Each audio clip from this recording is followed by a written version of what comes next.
always a joy. Saturdays is fire, but Sunday hits different.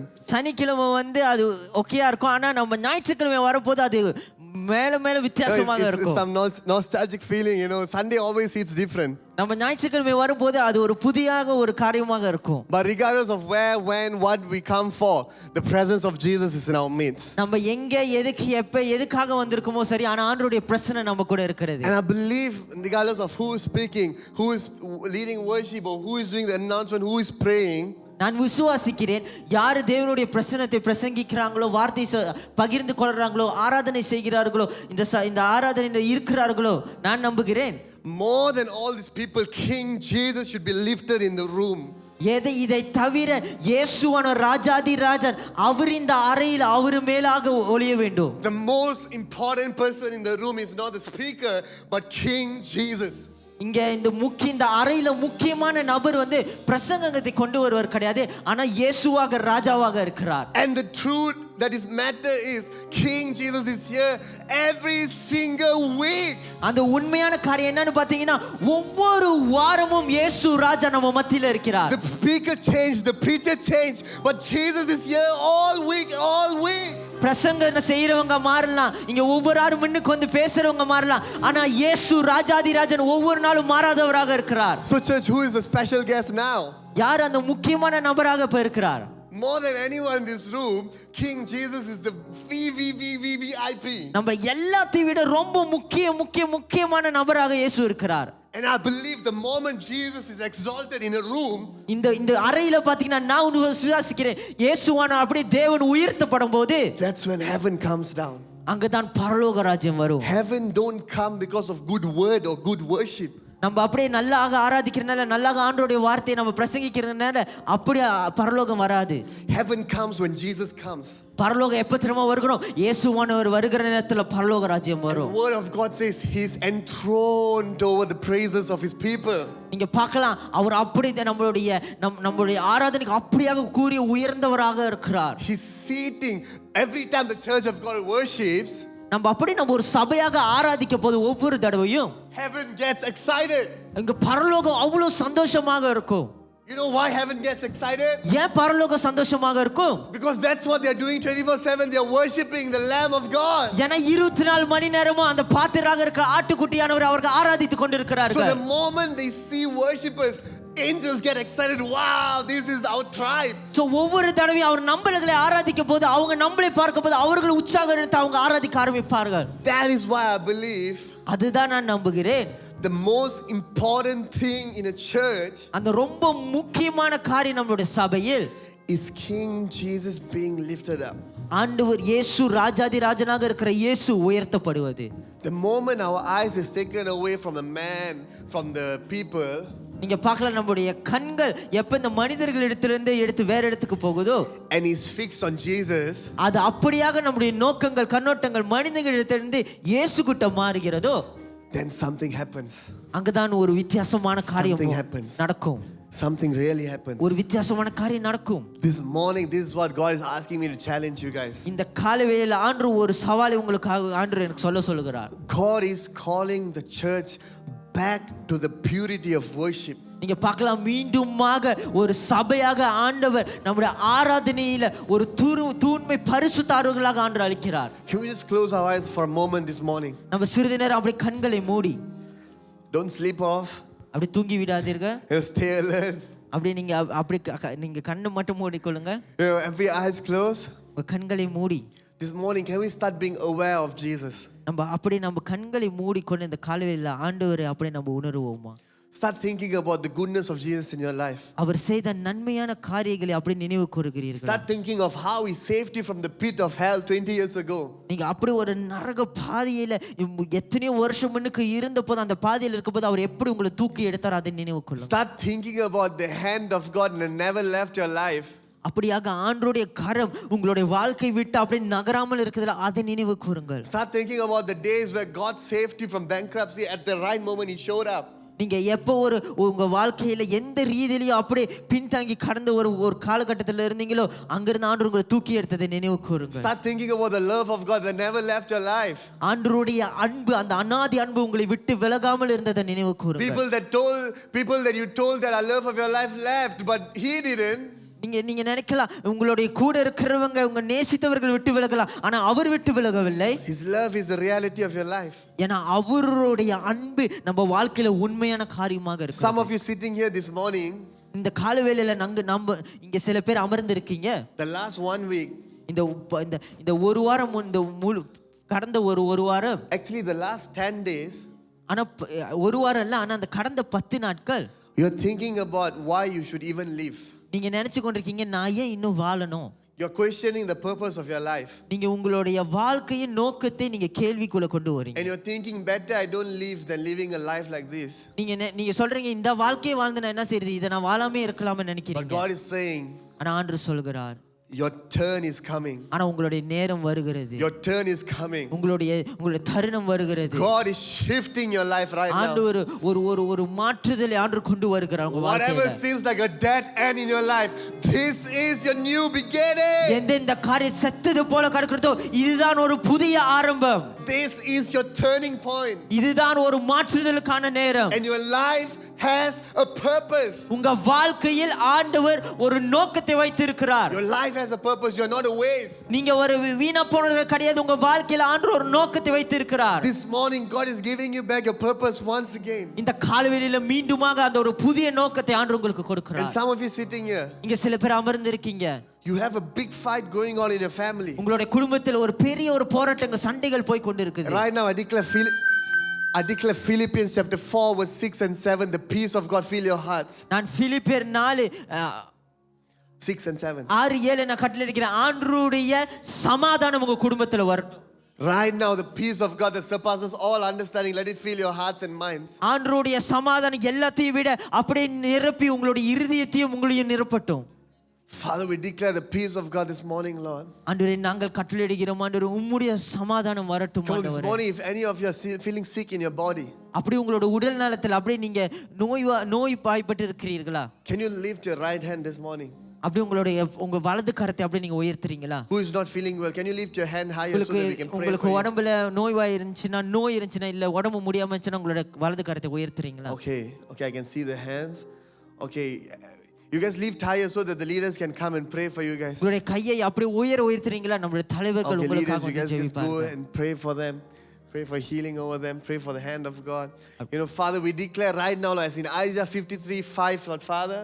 ஆண்டவரே நாங்கள் ஆண்டவரே ஏசாயா 53:5 கட்டளையிடுகிறோம். Right now we declare by the stripes of Jesus they are healed. ஆண்டவரே உம்முடைய இயேசுவின் தழும்புகளால் இவர்கள் சுகமானார்கள் ஆண்டவரே. இப்பொழுது ஆண்டவரே ஒரு சுகம், தெய்வீக சுகம் உம்முடைய தழும்புகளால் ஆண்டவரே பிதாவின் அன்பின் நிமித்தம் ஆண்டவரே இப்பொழுதே Father we declare the healing power of Jesus right now. ஆண்டவரே உம்முடைய ஆண்டவரே அந்த வல்லமையான சுகம் இவர்களை கடந்து வரட்டும்.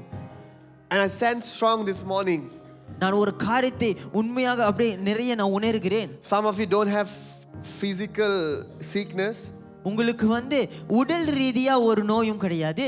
But emotionally you are sick this morning. ஆனா உங்களோட உங்க உணர்ச்சியில நீங்க ரொம்ப நோய் வாய்ப்பட்டு கிடக்கிறீர்கள். You are emotionally sick this morning. நீங்க உங்களோட உணர்ச்சியில நீங்க ரொம்ப நோயாக காணப்படுகிறீர்கள். This is the word of God for you. இதுதான் ஆண்டவருடைய வார்த்தையாக இருக்கிறது உங்களுக்கு. Matthew chapter 11 verse 28, come to me all you are weary and heavy laden and I will give you rest. நீங்க மத்தேயு 11:28ல சொல்லப்படுகிறது பிரகாரம் யார் அப்படியே உடைந்து போய் கிடக்கிறீர்களோ அப்படியே என்னிடத்தில் வாருங்கள் பார சுமக்கப்பட்டிருக்க நான் உங்களுக்கு ஒரு இளைப்பாறுதலை கொடுக்கிறேன் என்று சொல்கிறார். If you're tired, don't quit, just take a rest in the presence. நீங்க அப்படியே ரொம்ப சோர்வாக இருக்கிறீர்களா, நீங்க அப்படியே எதையும் விட்டு விடாதீங்க. ஆண்டவருடைய பிரசன்னத்துல அப்படியே போயிட்டு நீங்க அந்த ஒரு இளைப்பாறுதலை பெற்றுக்கொள்ளுங்கள். Father, we declare your presence this morning. ஆண்டவருடைய பிரசன்னத்தை கட்டளையிடுகிறோம். You are the Alpha and the Omega. அன்றே நீங்களும் ஆதியும் அந்தமுமாக இருக்கிறீர்கள். You are the beginning and the end. அன்றே நீங்க ஆண்டவரே ஆரம்பமும் முடிவுமாக And இருக்கிறீர்கள். you are the first and the last. அன்றே நீங்கள் முதலாகவும் இறுதியாகவும் இருக்கிறீர்கள். And this morning we are shifting our attention to you, Lord. அன்றே நாங்கள் முழுமையாக ஆண்டவரே எங்களுடைய நோக்கத்தை உமக்கு நேராக திருப்புகிறோம். Not on a man but on Jesus, Lord. ஆண்டவரே மனிதர்களுக்கு அல்ல ஆண்டவரே ஆனா உமக்காக We இயேசுவே. love you, Jesus. நாங்கள் உம்மை நேசிக்கிறோம் ஆண்டவரே. Come on, you guys can look at me. நீங்க என்னை பார்க்கலாம் சபையே. Can we turn our Bibles நம்ம வேதத்தை திருப்பி கொள்ளலாம். to Exodus chapter 32? நம்ம அப்படியே யாத்திராகமும் எக்ஸோடஸ் யாத்திராகமும் 32க்கு திருப்பி கொள்ளலாம். You know, as I told this morning, God is bringing back the church to the purity of worship. நான் எப்படி நான் உங்களுக்கு சொன்ன பிரகாரம் ஆண்டு சபையை வந்துட்டு ஆராதனையில் ஒரு பரிசுத்த கட்டத்துக்கு ஆண்டு திருப்புகிறார். You know, God is purifying back what belongs to Him. ஆண்டவர் வந்து அவருக்கு பிடித்த அந்த காரியத்தை அவருக்கு இருக்கிற அந்த காரியத்தை அவர் வந்து பரிசுத்தப்படுத்துகிறார். Church worship has been defiled. நீங்க பார்க்கலாம் நம்ம இந்த ஆராதனை வந்து அப்படியாக தள்ளப்படுகிறது. You know, it has been defiled, it has been impure. நீங்க பார்க்கலாம் ஆராதனை அநேக விதத்துல என்ன ஆகுதுன்னா அது அப்படி தள்ளப்பட்டு அது அப்படி பரிசுத்தம் இல்லாம இருக்கிறது. And I'm talking the church is losing the wonder and the purity of worship. நீங்க பார்க்கலாம் இப்ப வர காலகட்டத்துல நம்ம சபையாக இருக்கிற இடத்துல சபை வந்து இந்த ஆராதனையை வந்து அது அப்படி இழந்து கொண்டு போகிறது. And I'm not talking about this church, I'm talking about this church. நான் வந்து சபைன்னு சொல்லப்போது நம்மளை பார்த்து சொல்லல, ஆனா நம்ம தனிப்பட்ட முறையில் இருக்கிற இந்த சபையை நான் சொல்லுகிறேன். I'm not talking about the building, the four walls, I'm talking about this. நான் வந்து இந்த கட்டடங்களை பத்தி நான் சொல்லுகிறேன், ஆனா இந்த சபையை நான் சொல்லுகிறேன். And the truth is, this church, we are losing the real purity of worship. ஆனா இந்த சபையாக நம்ம என்ன செய்கிறோம் என்றால் அந்த உண்மைத்துவமான இருக்கிற அந்த worship-ஐ வந்து நம்ம அப்படியே தள்ளி விடுகிறோம். அந்த தூய்மையான ஆராதனை இப்ப கொஞ்சமாக ஒரு மாயையாய் கொண்டிருக்கிறது. It's disappearing. அது அப்படி மறைந்து கொண்டு போகிறது. But God is giving us a wake up call. ஆனா இன்றைக்கு ஆண்டவர் ஒரு எழுப்புதலான ஒரு காரியத்தை நமக்கு சொல்லுகிறார். It came a sensation when I told you it's time to wake up. நான் இதுக்கு முன்னாடி நான் சொல்லல நீங்க எழுந்திருக்கிற காலகட்டமாக இருக்கிறது. But actually it's time to wake up. உண்மையாகவே நான் சொல்கிறேன் நம்ம எல்லாரும் எழுந்திருக்க வேண்டும். We have to come back to the purity of worship. நம்ம மீண்டுமாக இந்த பரிசுத்தமான உள்ள ஆராதனைக்கு நம்ம வர வேண்டும். But first thing first. ஆனா முதல் காரியம் what is worship? ஆராதனை என்றால் என்ன? All of us think worship is singing and adoring. We always say worship is a lifestyle. நம்ம அநேக நேரத்துல நம்ம பார்க்குற ஆராதனை வந்து ஆராதிக்கிறது அப்படி நம்மளுடைய வாழ்க்கை முறையாக இருக்கிறத பார்க்கிறோம். We say we perceive, we assume that worship means we're so used to it that we say worship is everything that we do. நம்ம அநேக நேரத்துல நம்ம சொல்லுகிறோம், நம்ம நினைத்துக் கொள்கிறோம் ஆராதனை வந்து நம்ம எது செய்கிறோமோ அது ஆராதனையாக இருக்கிறது என்று. Yes, correct. அது உண்மைதான். But the real definition of worship, ஆனா உண்மையான ஆராதனை வந்து என்னவென்றால், the real definition in Hebrew, ஹீப்ரூஸ்ல நீங்க பாத்தீங்க, எபிரேயர்ல பாத்தீங்கன்னா I think it's called shaka. அது வந்து ஷாக்கான்னு சொல்லுவாங்க. You know, the real definition of worship is worship. நீங்க பார்க்கலாம் அது வந்து என்னதுன்னா ஆராதனை வந்து என்னன்னு பாத்தீங்கன்னா அது வந்து வர்ஷிப்னு சொல்லுவாங்க.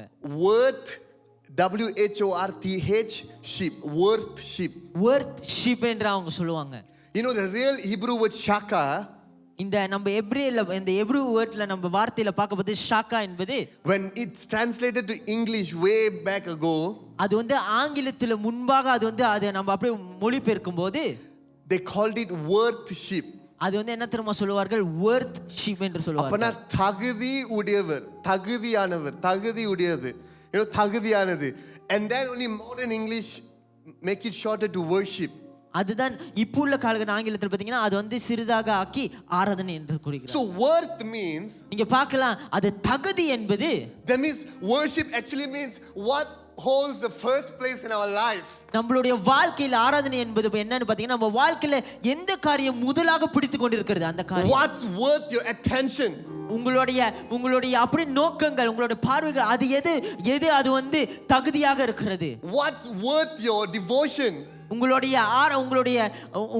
டிவோஷன் அது வந்து எது முக்கியம், அது வந்து இதாக இருக்கிறது, தகுதியாக இருக்கிறது. What's worth the first place in your heart? உங்களுடைய இருதயத்தில் எது முதல் காரியமாக இருக்கிறது. That is what you worship. அதுதான் ஆராதனையாக இருக்கிறது. We dive into the Bible, Exodus chapter 32. நீங்க பார்க்கலாம் அப்படியே நம்மளுடைய வேதத்துல யாத்திராகமம் 32ல பார்க்கலாம். We can see Moses is in the mountain with the Lord.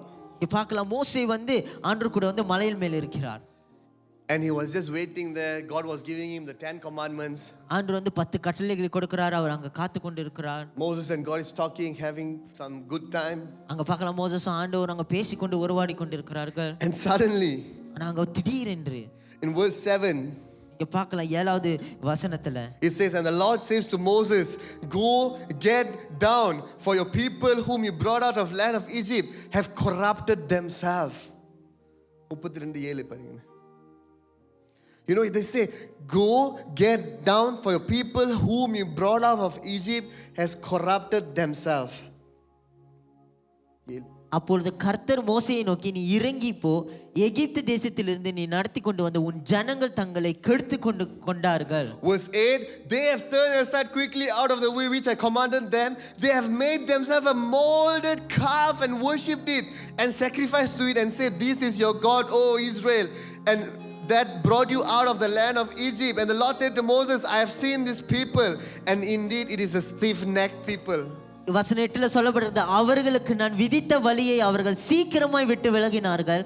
அவர்கள் தங்களுக்கு ஒரு கன்றுக்குட்டியை வார்ப்பித்து அதை பணிந்து கொண்டு அதற்கு பலியிட்டு, இஸ்ரவேலரே, உங்களை எகிப்து தேசத்திலிருந்து அழைத்து கொண்டு வந்த உங்கள் தெய்வங்கள் இவைகளே என்று சொன்னார்கள் என்றார்.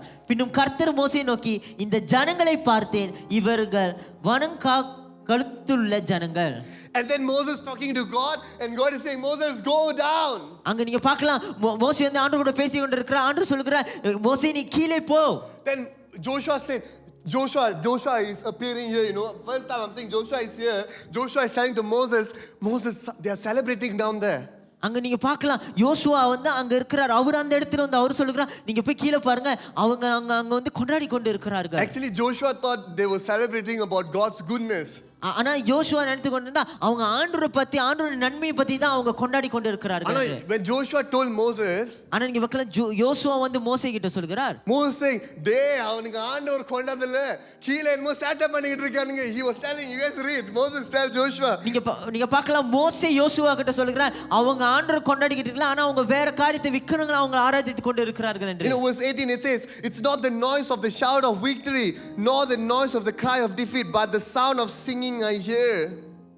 Verse 18, ஜனங்கள் ஆரவாரம் பண்ணுகிறதை யோசுவா கேட்டு மோசேயை நோக்கி, பாளையத்தில் யுத்தத்தின் இரைச்சல் உண்டாயிருக்குது என்றான். அதற்கு மோசே, அது ஜெய தொனியாகிய சத்தமும் அல்ல, அபஜெய தொனியாகிய சத்தமும் அல்ல, பாடலின் சத்தம் எனக்கு கேட்கிறது என்றான். so they went down. அவங்க கீழே போனார்கள். The moment Moses went down the mountain, they saw the people of Israel worshiping a golden calf. நீங்க பார்க்கலாம் அந்த மோசே, நீங்க பாத்தீங்கன்னா அவர் அந்த மலையில இறங்கி கீழே வந்து அவர் பார்க்கிறார். அந்த இஸ்ரவேல் ஜனங்கள் அந்த ஒரு விக்கிரத்தை செய்து அவங்க வந்து ஆராதித்து கொண்டிருக்கிறார்கள். And the one that made it, அதை செய்தவர் is the priest. அவர் வந்து ஒரு ஆசாரியராக இருக்கிறார். Aaron, who was Moses' bestie, they were in front of Pharaoh together. அவங்க வந்து ஆரோனும் நீங்க மோசே பாத்தீங்கன்னா அவருக்கு நெருங்கிய ஒரு நண்பராக இருந்தார்கள். Moses gave action, but Aaron is the one who will speak for Moses because Moses was afraid of speaking to Pharaoh. நீங்க பார்க்கலாம் ஒவ்வொரு தடவையும் அவங்க அந்த பேரோ கிட்ட பேசும்போது மோசே வந்து அவர் சொல்லுவார், ஆனா அதை செய்கிறது வந்து யாருன்னு பாத்தீங்கன்னா ஆரோனாக இருப்பார். They were so close, they were so good, and they saw the goodness of God. Yet அவர்கள் ஆண்டவருடைய நன்மையை பார்த்தார்கள், அவ்வளவு க்ளோஸாக இருந்தார்கள், அவ்வளவு ஒற்றுமையாக நண்பர் போல இருந்தார்கள். When Moses came down, I'm pretty sure he was shocked. Aaron, what are you doing? ஆனா அந்த இடத்துல மோசே வந்து கண்டிப்பாக அங்க நினைச்சிருப்பாரு, நீ ஆரோன் நீ என்ன பண்ணி கொண்டு இருக்கிற. And verse 22 says, 22வது வசனம் சொல்லுகிறது, Aaron, he knows Moses is the angry man. ஆனா ஆரோனுக்கு தெரியும் மோசே வந்து ஒரு கோபமான ஒரு மனிதன். சேதெல்லாம் செஞ்சிட்டு மோசே கீழே வந்தோடனே மோசே கிட்ட போய் சொல்றாரு, மோசஸ் தயவு செஞ்சு கோபப்படாதீங்க. He's saying, don't be angry, Moses. அவர் சொல்றாரு, மோசே நீ வந்து கோபப்படாத என்று. And what Aaron did, he made a god. ஆனா நீங்க பார்க்கலாம் அவரு ஒரு கடவுளை உருவாக்கி விட்டார். He made a man-made idea into a god. ஆனா மனிதன் செய்து அவன் நினைத்து கொண்டிருக்கிறான் அந்த கடவுளை அவங்க வந்து கீழே செய்து வைத்திருக்கிறார்கள். And then he can tell Moses, don't get angry. ஆனா அவரு சொல்லுகிற ஆரோன் மோசே வச்சுக்கிறான், நீ கோபப்படாத என்று. Moses was furious. ஆனா மோசே ரொம்ப கோபமாக இருந்தார். He broke the tablets. அவர் எல்லாத்தையும் உடைத்து he got really mad. அவர் ரொம்ப கடுப்பாக ஆனார். And everyone sees an angry Moses. அங்க வந்து அவர்கள் வந்து கோபமான ஒரு மோசேவை பார்த்தார்கள். But I see a zealous Moses. ஆனா அங்க நான் ஒரு வைராக்கியமான ஒரு மோசேவை பார்க்கிறேன். Everyone calls Moses an angry man. எல்லாருமே சொன்னாங்க மோசே வந்து ஒரு ஒரு கோபமான மனிதன் என்று. Everyone say Moses always get angry, Moses always mess up. மோசே வந்து ஒவ்வொரு தடவை கோபப்படுவார், எல்லாத்தையும் வீணாக்கி விடுவார் என்று. But I see a man who was passionate for God. ஆனா நான் அங்க பார்க்க ஆண்டவருக்காக ஒரு பற்றி இருக்கிற ஒரு மனிதனாக He பார்த்தேன். didn't want to defile what real worship means. அவர் வந்து உண்மையான ஆராதனையை அப்படியே அவர் வந்து தள்ளிவிட கிடையாது. The entire nation was worshiping the golden calf. அந்த முழு தேசமும் அவர்கள் அவங்க செய்து வைத்த அந்த விக்கிரத்தை வணங்கி கொண்டிருந்தார்கள். Moses was so angry and Moses said, "No, we can't do this." மோசே வந்து அதை பார்த்து கோபப்பட்டு சொன்னா என்னால இதை செய்ய முடியாது, நம்ம இதை செய்ய கூடாது என்று. We can't do this. இது நம்ம செய்ய கூடாது. This is where the defiled worship came into the camp of Israel. இதுதான் நம்ம பார்க்கலாம் இஸ்ரவேலியத்துல வந்து அந்த தள்ளக்கூடியான அந்த கீழான அந்த ஒரு ஆராதனை வந்தது. Their shaka became the golden calf. நீங்க பார்க்கலாம் அந்த ஷாக்கா அது வந்து அந்த ஒரு மனிதன் செய்த அந்த விக்கிரமாக மாறியது. Their worth, they gave their worth, their energy, their effort to the golden calf just because Moses took extra time spending with the Lord. நீங்க பார்க்கலாம் மோசே ஒரு கொஞ்ச நேரம் எடுத்துக்கொண்டு அந்த மலையில் நில இருந்தனால இவர்கள் உருவாக்கின அவர்கள் தகுதியுள்ள அந்த அவர்களுடைய தகுதி அவர்களுக்கு ஏற்ற அந்த அவங்களோட ஆராதனையை அந்த விக்கிரத்துக்கு கொடுத்தார்கள். They saw the hand of God splitting the Red Sea. நீங்க அவர்கள் இந்த இஸ்ரவேல் ஜனங்கள் தான் அந்த அந்த அந்த நதி வந்து இரண்டாக பிளந்ததை பார்த்தார்கள். They saw how God saved them from Pharaoh. அவங்க எப்படி இந்த ஃபேரோ கிட்ட இருந்து காப்பாத்தினதை அதையும் அவர்கள் பார்த்தார்கள். But just because Moses didn't come down, I think almost 40 days. நீங்க பார்க்கலாம் அந்த 40 நாள் மோசே கீழ வராதனால straight away everything changed. ஆனா எல்லாமே இங்க கீழ மாறினது. So they made a god for themselves. அவர்கள் அவங்களுக்கான ஒரு கடவுளை உருவாக்கி கொண்டார்கள். It sounds ridiculous.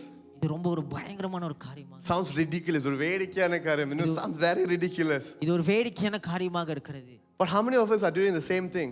ஆனா எத்தனை பேர் இந்த நேரத்தில் நம்ம அந்த காரியத்தை செய்து கொண்டிருக்கிறோம்? Just because we don't see the hand of God at our time, ஆண்டவருடைய கரம் நம்மளுடைய நேரத்துல நம்ம பார்க்கல. பார்க்காதனால because we don't see it, we give our worth to other things. நம்மளுடைய ஆண்டவருடைய கரத்தை நம்ம வாழ்க்கையில பார்க்காதனால நம்ம வேற காரியத்துக்கு செல்கிறோம். Just because God's word doesn't come according to our likeness, our liking, நம்மளுடைய ஆசைப்படி நம்மளுக்கு பிடித்தபடி ஆண்டவருடைய வார்த்தை ஆண்டவருடைய கரம் வராதனால we shift our word to man's idea, man's ideologies. நம்ம அப்படியே மனிதன் உருவாக்கி வைத்திருக்கிற அந்த காரியத்துக்கு நம்மளுடைய எல்லாத்தையும் திருப்புகிறோம். We start worshiping our friends. நம்மளுடைய நண்பர்களை ஆராதிக்கிறோம். We start worshiping our family. நம்மளுடைய குடும்பத்தை ஆராதிக்கிறோம். We start worshiping our careers. நம்மளுக்கு வைத்திருக்க நம்மளுடைய பாதையை நம்ம வந்து ஆராதிக்கிறோம். We start worshiping our work. நம்மளுடைய வேலையை ஆராதிக்கிறோம். We start worshiping our education. நம்மளுடைய படிப்புகளை ஆராதிக்கிறோம். And we strip away worship from the real form to the fake form. உண்மையா இருக்கிற ஆராதனையை அதை அப்படியே மாற்றி ஒரு ஒரு ஒரு உண்மை இல்லாத ஒரு ஆராதனைக்கு கொண்டு வருகிறோம். In your life this morning, உங்களுடைய வாழ்க்கையில் இந்த கால வேளையில what is the first place in your heart for what you worth in your life? எந்த காரியம் உங்க உள்ளத்துல முதல் இடத்தை பிடித்திருக்கிறது அது ஒரு தகுதியுள்ள காரியமாக? Is it really God?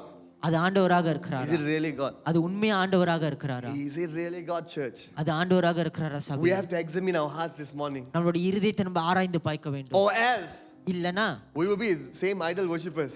நம்மளும் அதே போல அந்த விக்கிரங்களை ஆராதிக்கிறவர்களாக இருப்போம். But we will just be some modern, little bit more holy, righteous idol worshippers. ஆனா இந்த காலகட்டத்தில் கொஞ்சம் பரிசுத்தமுள்ளவர்களாய் ஒரு நீதி உள்ள இவர்கள் போல விக்கிரங்களை ஆராதிக்கிறவர்களாக இருப்போம். Nothing else in our life deserves the worship that God deserves. நீங்க பார்க்கலாம் நம்ம வாழ்க்கையில எந்த ஆராதனையும் ஆனா அது இருக்காது, அது ஆண்டவருக்குரிய ஆராதனை போல. What's the first place in your heart this morning? உங்களுடைய இருதயத்தில் எந்த காரியம் முதல் காரியமாக இருக்கிறது? What are the golden calves of your life? எந்த அந்த விக்கிரங்கள் அந்த காரியம் உங்களுக்குள்ள இருக்கிறது?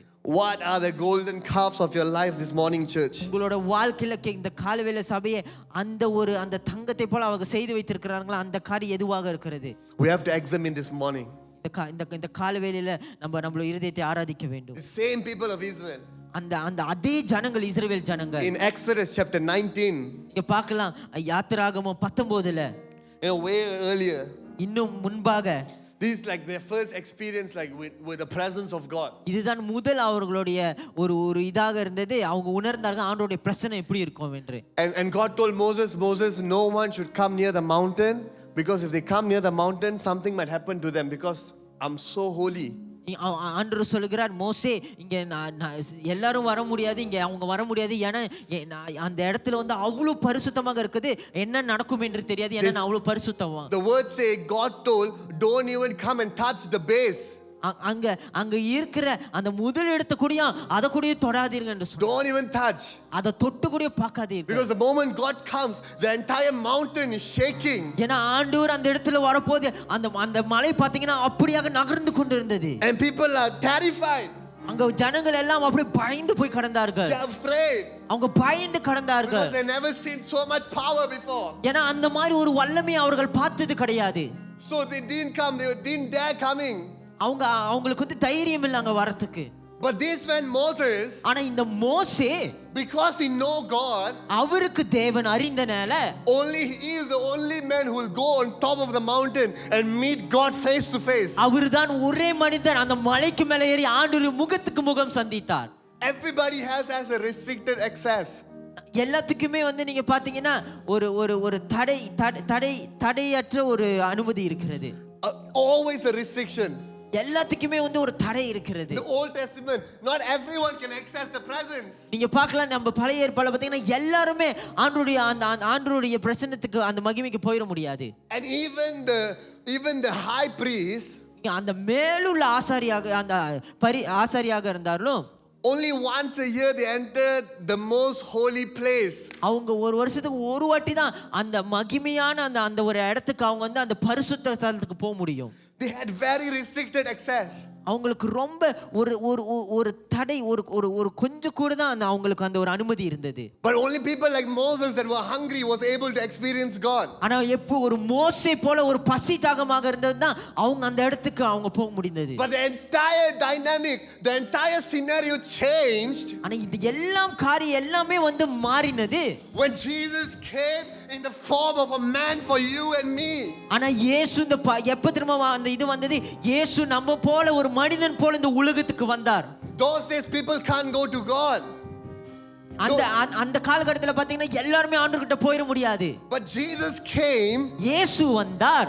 And what Jesus did on the cross gives us an unrestricted access to the glory and the presence of God. நீங்க பார்க்கலாம், இயேசு சிலுவையில செய்த காரியம் நம்மளுக்கு ஒரு அனுமதியை கொடுத்தது. எதுக்கு? ஆண்டவர் கூட நம்ம போகிறதுக்கு, அவரை பார்ப்பதற்கும். But church, why are we still holding on to golden calves and not accessing the glory and the presence of God? நம்ம இன்னும் ஏன் அந்த விக்கிரத்திலே நம்மளும் கடக்குறோம்? ஏன் அவருடைய அந்த பரிசுத்த ஸ்தலத்துக்கு இன்னும் நம்ம போகாமல் இருக்கிறோம்? Is your phone your golden calves? உங்களுடைய இந்த தொலைபேசி, உங்களுடைய போன் அந்த விக்கிரங்களாக இருக்கிறதா?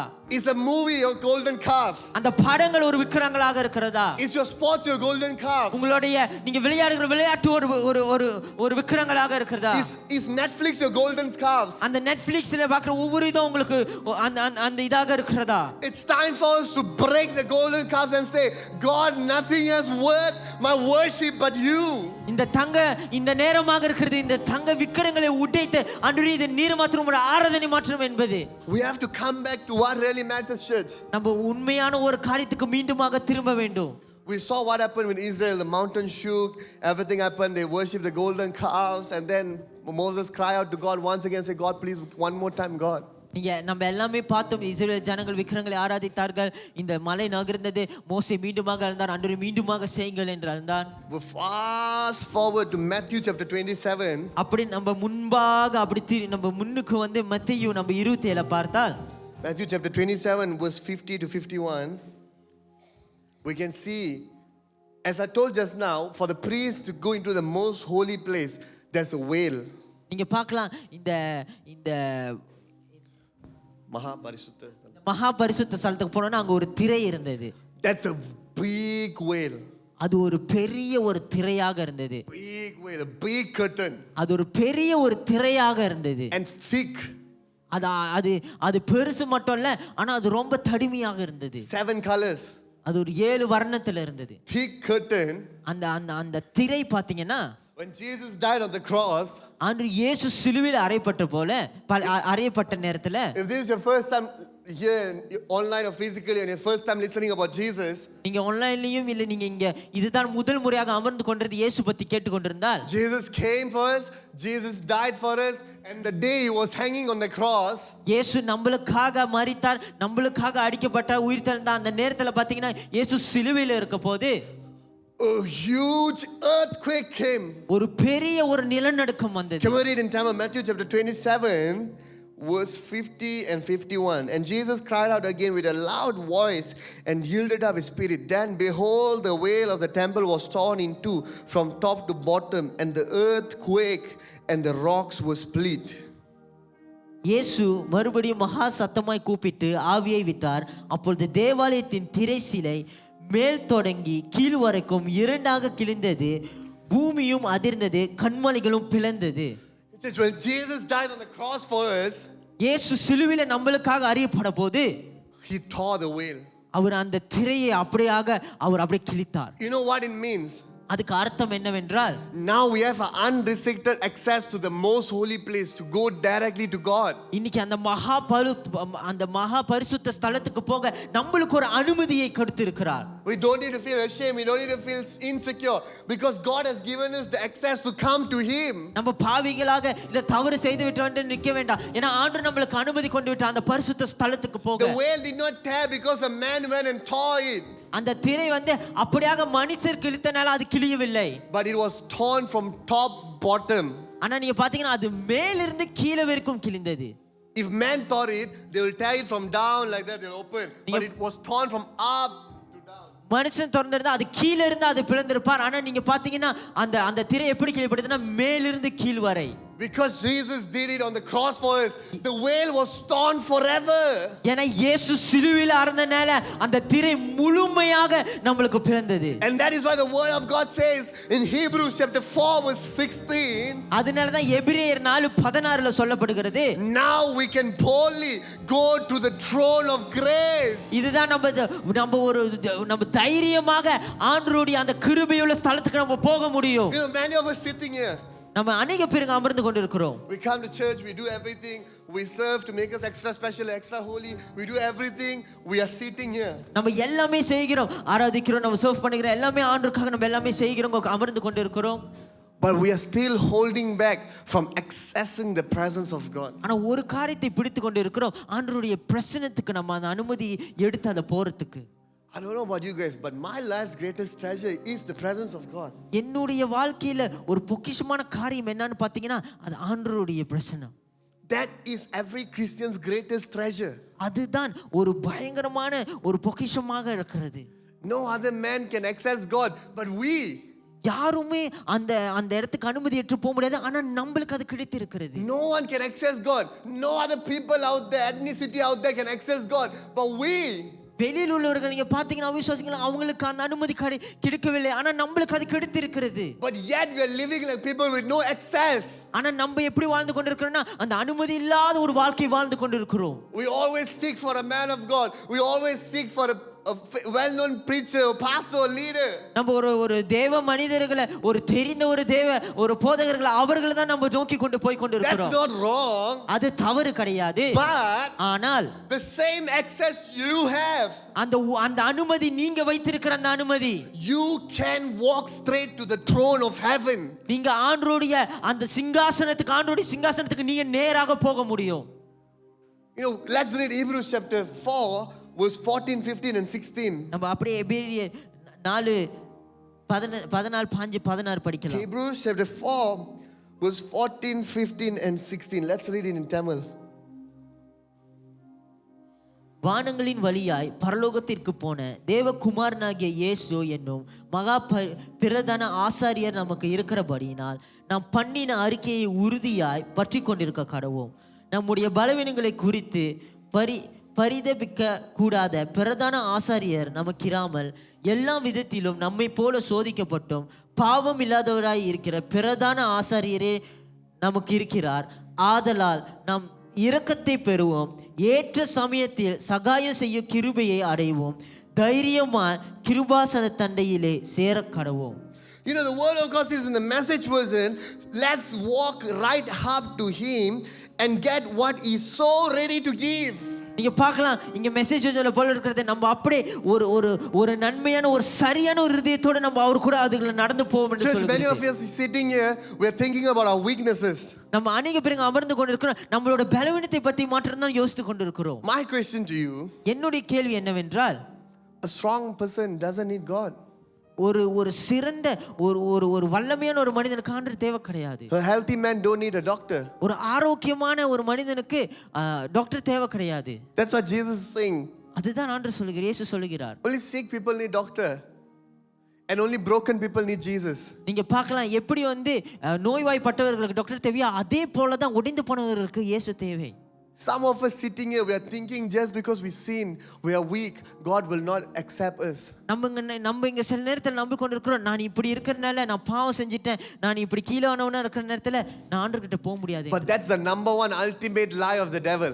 அதுதான் முதலோட பிசாசனோட பெரிதான ஒரு பொய்யாக இருக்கிறது. It don't make sense. அது வந்து ஒண்ணும் அது உண்மையாவே புரியாது. The weaker you are, the closer we have to get to God. எவ்வளவு பலவீனமாக நம்ம இருக்கிறோமோ அந்த அளவுக்கு தான் நம்ம தேவன் கூட நெருங்க வேண்டும். Why? Because only God has what it takes to make us strong. ஏன்னா ஆண்டவர் என்ன செய்ய முடியும்னா நம்மளுடைய அந்த வீக்னஸை அந்த பலவீனத்தை எடுத்து தான் அவர் பலனாக மாற்ற முடியும். What is grace?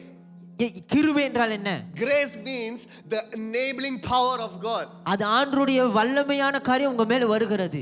So when in our weaknesses, the Bible says in 2 Corinthians 12:9-10, in our weaknesses his grace is made perfect. நீங்க பார்க்கலாம் 2 கொரிந்தியர் 12:9-10 சொல்லப்படுகிறது, அவருடைய கிருபை வந்து நம்மளுடைய அப்படியே மாற்றினது என்று சொல்லப்படுகிறது. That means if we need the grace, நம்மளுக்கு அந்த கிருபை வேண்டும் என்றால், why are we standing in the porch and waiting for God to come to us? நம்ம ஏன் இன்னும் நம்ம காத்து கொண்டிருக்கிறோம் ஆண்டவர் நம்ம கிட்ட வரணும் என்று? When we have the access to his room key. நம்ம அவருடைய அறைக்கு நம்மளுக்கு அனுமதி இருக்கிறது. It's like a friend is waiting in the hotel room. Oh, the room is booked, the key is taken, they're in the hotel room. You're still waiting in the lobby for them to come when you know the number, when you know everything. எப்படி நம்மளுடைய நண்பர் இப்ப நம்ம ஒரு லீவுக்கு போறோம்னா ஹோட்டல்ல எப்படி நம்ம நண்பர்கள் வந்து அறையின் அந்த சாவி கடிச்சு விட்டது எல்லாமே கடிச்சிட்டு ரூம்ல வெயிட் பண்ணி கொண்டு இருக்காங்க. அவங்களுக்கு எல்லாமே நம்மளுக்கும் எல்லாமே தெரிஞ்சிருச்சு எந்த ரூம் எல்லாமே. ஆனா ஸ்டில் நம்ம அப்படியே நம்ம வந்து என்னன்னு பாத்தீங்கன்னா நம்ம காத்து கொண்டு We இருக்கோம். still want to wait outside the temple when we can enter into the most holy place. நம்ம ஆலயத்துக்கு வெளியே நம்ம காத்து கொண்டு இருக்கோம். ஆனா நம்மளுக்கு தெரியும் உள்ள போக அனுமதி இருக்குது என்று. Jesus shifted it once for eternity. நீங்க பார்க்கலாம் இயேசுவானவர் எல்லாத்தையும் திருப்பி விட்டார், முழுமையாக திருப்பி விட்டார். அது இப்பொழுது முழுமையாக அவர் திருப்பி விட்டார். And now we have access to the presence of God. ஆண்டவருடைய பிரசன்னத்துக்கு நமக்கு இப்ப போகிறதுக்கு ஒரு அனுமதி இருக்கிறது. If you are sitting here today, you are feeling weak. நீங்க இந்த இடத்துல இருக்கீங்கன்னா நீங்க ரொம்ப பலவீனமாக நீங்க உணர்கிறீர்கள் என்றால், and you feel you are not good enough, நான் ஒரு தகுதியானவன் கிடையாது, and you feel you sin too much, நான் ரொம்ப பாவம் செஞ்சிட்டேன், God is calling you this morning. ஆண்டவர் உங்களை அழைக்கிறார்.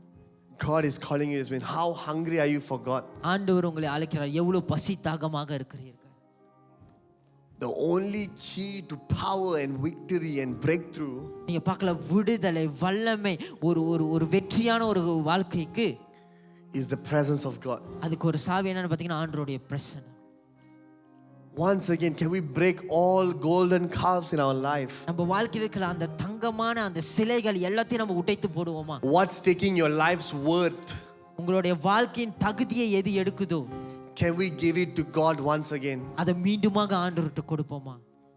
Church, the reality is, உண்மையான காரியம் என்னவென்றால் சபையானவர்களே, because we are so used to church, நம்ம ரொம்ப சபைனா அது அப்படியே இருந்தனால we are so used to it, we know what happens. நம்மளுக்கு தெரியும் சபைக்கு போனா என்ன நடக்கும் என்று.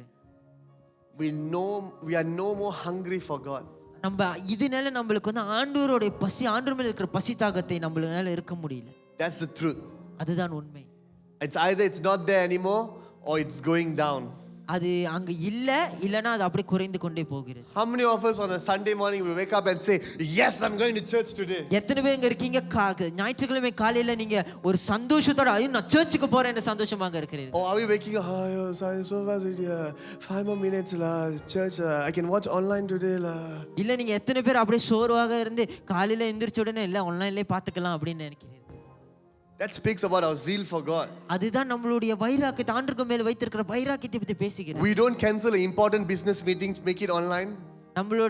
நம்ம முக்கியமான நம்மளுக்கு என்னென்ன இந்த மீட்டிங் இருக்குதோ அதை நம்ம வந்து வேணான்னு நம்ம சொல்ல மாட்டோம், ஆன்லைன்ல செஞ்சுக்கலாம்னு சொல்ல மாட்டோம். The online church is for people that are far, not people that are 20 kilometers from here. நம்ம இந்த ஆன்லைன் சபை பாத்தீங்கன்னா அது வந்து தூரமாக இருக்கிறவர்களுக்கு, இங்க கிட்ட உள்ளவர்கள் கிடையாது. You know, that speaks about our love for God, our hunger for God. அதுதான் எதை பத்தி பேசுகிறதுனா ஆண்டவர் மேல இருக்கிற அன்பு, அவருக்கு மேல இருக்கிற அந்த பசியை பத்தி பேசுகிறது. How hungry are we for the presence of God? ஆண்டவருடைய பிரசன்னத்துக்கு எவ்வளவு பசியாக இருக்கிறோம்.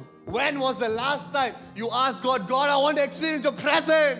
எந்த கடைசி நாட்களில் நீங்க எது உங்க கடைசி நாளாக இருக்கிற நீங்க கேட்டது, ஆண்டவரே உங்களுடைய பிரசன்னம் எனக்கு வேணும். Because we are so used to being in church. ஏன்னா நம்ம அப்படியே சாதாரணமாக அப்படியே நம்ம பழக்கப்பட்டுருச்சு சபை. You know what's our prayer now? நம்மளுடைய ஜெபம் என்னவாக இருக்குது தெரியுமா இப்போ? God, I want your power, Lord. ஆண்டவரே எனக்கு வல்லமை வேணும். God, I want the anointing. ஆண்டவரே எனக்கு அபிஷேகம் வேணும். God, I want the ability, the gifts of the Holy Spirit. ஆண்டவரே எனக்கு பரிசுத்த ஆவியானவரோட ஆண்டவரே அந்த gift வேணும் ஆண்டவரே. All of that is cool, all of that is amazing. அது எல்லாமே நல்லது, அது எல்லாமே சரிதான். But the medium to nature all of this is the presence of God. இது எல்லாத்துக்கும் அந்த இயற்கையான காரியம் என்ன தெரியுமா? ஆண்டவருடைய பிரசன்னம். How hungry are you for God this morning, church? எவ்வளவு பசி தாகமாக இருக்கிறீர்கள் ஆண்டவருக்காக? How hungry are you for the presence of God? ஆண்டவருடைய பிரசன்னத்துக்கு எவ்வளவு பசியாக இருக்கிறீர்கள்? How desperate are you to worship God? எவ்வளவு வேண்டும் என்று சொல்லி ஆராதிக்கிறீர்கள் ஆண்டவரை? Every day are you worshiping the Lord? அன்னடிக்கு ஆண்டவரை ஆராதிக்கிறீர்களா? Are you taking time to sit with the Lord? ஆண்டவர் கூட நேரத்தை செலவழிக்கிறீர்களா? You know, this famous man of God says, Graham Kendrick says, Graham Kendrick என்று சொல்லுகிற தேவ மனுஷன் சொல்லுகிறார், worship has been misunderstood as something that arises from a feeling. நீங்க பார்க்கலாம், ஆராதனை என்பது அது சில நேரத்தில் தவறாக புரிந்து கொள்ளப்பட்டிருக்கிறது. அது ஒரு காரியம் நம்மளுடைய உணர்ச்சியிலிருந்து வருகிறது என்று. But we need to understand that it's in our conscious act of obedience towards God. நீங்க பார்க்கலாம், அது வந்து ஆனா நம்ம புரிந்து கொள்ள வேண்டும், அது வந்து நம்ம வேறுபடுத்தி நமக்குள்ள இருந்து வருகிற ஆண்டவருக்கான ஒரு இயேசுக்கு மேல இருக்கிற ஒரு கீழ்ப்படிதல். And a really famous man of God, John Piper says, John piper என்று சொல்லுகிற தேவ மனுஷன் சொல்லுகிறார், he says, from your heroes you pick up mannerism and phrase and tones of voice and facial expressions and habits. நீங்க பார்க்கலாம், உங்களுக்கு பிடித்த அந்த ஆட்கள் இல்ல தலைவர்கள் வந்து அவர்கள் பேசுகிற பேச்சு, அவர்கள் செய்கிற அந்த காரியங்கள் எல்லாமே we try to replicate in our life. When we like someone, we try to follow what they do. அவர்கள் நம்மளுக்கு பிடித்த அந்த ஒரு தலைவர்களாக இருக்கலாம், அவர்களை போல நம்ம செய்ய பார்ப்போம் அநேக நேரத்துல. We try to do the actions, we try to do their way of speaking, we try to act like them, we try to dress like them, we try to talk like them. அவர்கள் போல பேசுவது, அந்த தலைவர்கள் போல நடப்பது, செய்வது, அவர்கள் எப்படி இருக்கிறார்களோ அதே போல இருக்கிறது. If that is true, அது உண்மை என்றால், in the case of Jesus, இயேசுவை நம்ம பார்க்கும்போது our admiration rises from worship. நம்ம அது எங்க இருந்து வருதுன்னு பார்க்கிறோம்னா ஆராதனையிலிருந்து வருகிறது. When we worship God, நம்ம இயேசுவை ஆண்டவரை ஆராதிக்கும் போது we become like him. நம்ம அவரை போல ஆகிறோம். That's what John Piper is saying. Simple as சொல்லனா, simply to say what John Piper means is we become what we behold. நம்ம எதை பார்க்கிறோமோ அதே போல தான் நம்ம ஆவோம். So what are you modeling your life after? உங்களுடைய வாழ்க்கையை எதை கொண்டு நீங்க பார்த்து கொண்டு நோக்கி கொண்டு இருக்கீங்க? What's the first place in your life? உங்க வாழ்க்கையில முதல் இடம் எதாக இருக்கு? This morning we have to break it, church. அதை நம்ம உடைக்க வேண்டும் சபை. We have to give back God what he deserves. அவர் தகுதியுள்ளவராக நம்ம என்ன ஆண்டவருக்காக கொடுக்கணுமோ அதை நம்ம கொடுக்க வேண்டும். My God don't deserve the second place, the third place in your life. என்னுடைய தேவன் இரண்டாவது ஒரு மூணாவது இடத்தை எடுக்க கொள்ளவர் கிடையாது. My God don't deserve the overflow hall in your life. என்னுடைய தேவன் வந்து என் வாழ்க்கையில இந்த காரியம் தான் சொல்லி அவர் இருக்க கிடையாது. My God that I know deserves only the first place in your life. என்னுடைய தேவன் அவர் எப்பயுமே முதல் இடத்தை எடுத்துக்கொண்டு இருக்கிற தேவனாக தான் இருக்கிறார். Is God really the first place in your life? ஆண்டவர் இயேசு உங்களுடைய வாழ்க்கையில முதலாக இருக்கிறாரா? The most powerful gospel is the gospel of how we love Jesus. இந்த வல்லமையான நற்செய்தி என்னன்னு பாத்தீங்கன்னா எவ்வளவு மேலாக நம்ம ஆண்டவரை நேசிக்கிறோம். People see how we love Jesus and they will know Jesus. ஜனங்கள் எப்படி அறிந்து கொள்வார்கள் இயேசுவை, நம்ம எவ்வளவு இயேசுவை நேசிக்கிறோம் அதை பார்த்து. So what as your worship this morning? எந்த ஆராதனையை நீங்க வைத்திருக்கிறீர்கள்? Every eyes closed this morning. எல்லாம் கண்களை நம்ம எல்லாரும் கண்களை மூடின வண்ணமாக What has worship in your life? உங்களுடைய வாழ்க்கையில எந்த ஆராதனை எது இருக்கிறது? Even after telling all this, இது எல்லாமே நான் சொன்ன பிறகு maybe today wasn't a very like fire message or very like blessing related message. இன்னைக்கு ஒரு ஆசீர்வாதமோ இல்ல ஒரு அக்கினியை உண்டு பண்ணுகிற ஒரு வார்த்தை இல்லாம இருந்தாலும், But I think this is the most important message for the church. ஆனா இதுதான் ஒரு சபைக்கு ஒரு முக்கியமான ஒரு வார்த்தையாக இருக்கிறது. Jesus has to be all of what we desire. இயேசுவானவர் எப்பயுமே நம்மளுக்கு முழுமையான கொண்ட ஒரு வாஞ்சையாக This இருக்கிறார். morning, can you search your hearts? What's the first place in your heart? உங்களுடைய இருதயத்தை அப்படியாக ஆராய்ந்து எது முதல் காரியமாக இருக்குதுன்னு அறிந்து கொள்றீங்களா? Come on, search your heart this morning. Wherever you are sitting, எங்கெங்க அமர்ந்து கொண்டிருக்கீங்களோ இருதயத்தை ஆராயுங்கள். ask God, reveal my heart, Lord. ஆண்டவர்கிட்ட கேளுங்க, ஆண்டவரே என்னுடைய இருதயத்தை வெளிப்படுத்துங்க ஆண்டவரே. As He reveal, repent and come back to God. அவர் அப்படியாக வெளிப்படுத்தும் போது அதை உண்மையாக மன திரும்பி அவருக்கு முன்பாக Come on, wherever you வருகிறீர்கள். are sitting, ask God to search your hearts this morning. எங்கெங்க அமர்ந்திருக்கீங்களோ அவர்கிட்ட கேக்குறீங்களா, ஆண்டவரே உள்ளத்தை ஆராயுங்க ஆண்டவரே. Oh, do not harden your heart. ஐயோ உங்களுடைய உள்ளத்தை அப்படியே கடினப்படுத்தாதீர்கள். Don't harden your உங்க heart. உள்ளத்தை கடினப்படுத்தாதீர்கள். It's rather we are broken on earth to be broken in hell. நம்ம நீங்க பார்க்கலாம், இந்த உலகத்துல உடைந்து கிடக்கிறத விட இங்கே விட நம்ம நரகத்துல உடைந்து கிடக்கிறத விட இங்கே உடைந்து கிடக்கிறது எவ்வளவு. So ask God this morning, God, are you the first thing in my life? ஆண்டவர்கிட்ட கேக்குறேன், ஆண்டவரே நீங்க ஆண்டவரே முதலிடத்தை எனக்கு ஆண்டவரே உங்களுக்காக நாங்க வைத்திருக்கிறேனா? Come on, if God not the first place, can you repent and say, God, I'm coming back to what really matters? அப்படியாக உங்கள் உள்ளத்தில் ஆண்டவர் முதலிடத்தை இல்லைனா ஆண்டவர்கிட்ட கேக்குறீங்களா, ஆண்டவரே உங்களுக்கு முதலிடத்தை கொடுத்து நான் மன திரும்பி உமக்கு முன்பாக நான் வருகிறேன் ஆண்டவரே.